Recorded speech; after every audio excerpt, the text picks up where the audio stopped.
Once upon the appointed time, a soul-sorrowed Christ wiped the blood wandering from the foreign land of his sweat ducts, looked down and woke up his followers who followed shepherdless sheep jumping fences, collected the approaching fire like fireflies in the jars of his eyes, statued himself in the embrace of his betrayer. Thus the mark on this hit has been marked.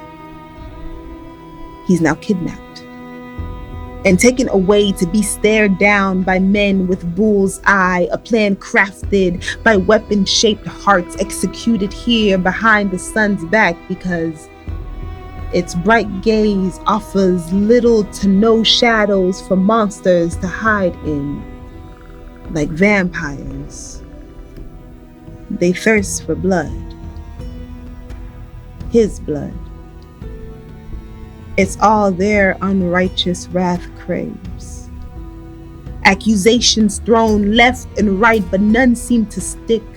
Question marks thrown like darts at him, yet he doesn't dodge. He doesn't cower. He stands and suddenly speaks.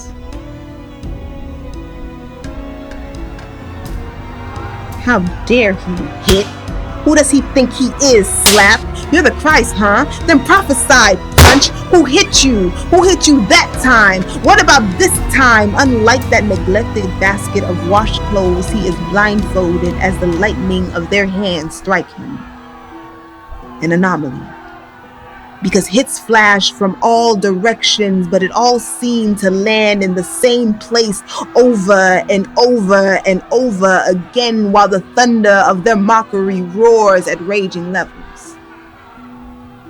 As they get up from under the covers of night, the rooster crows to announce the arrival of the Akatsuki. Pain, like he's never known, awaits him. The one in charge listens to the charges charged at the Christ and finds nothing worth charging him with that warrants death.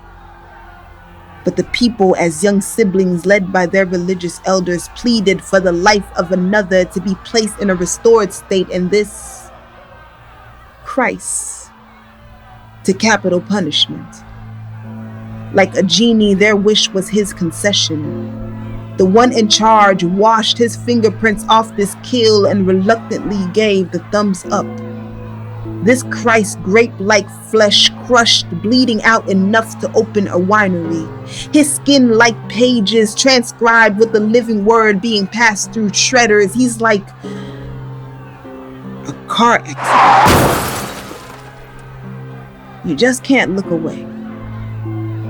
When you're looking at what your brain is telling you is a car, but your eyes won't correspond, crushed beyond recognition, wondering, wasn't there a person in there? Because how can this Christ who chose to be human be beaten so badly that he no longer looks human? Wearing the cross like an overpacked backpack, he walks to take his final exam. The cross proven too heavy for his battered body to carry uphill, it is set down on another's back. Following the path to his final destination, identified by the flying pirate's flag, X marks the spot. Or is that a slanted cross?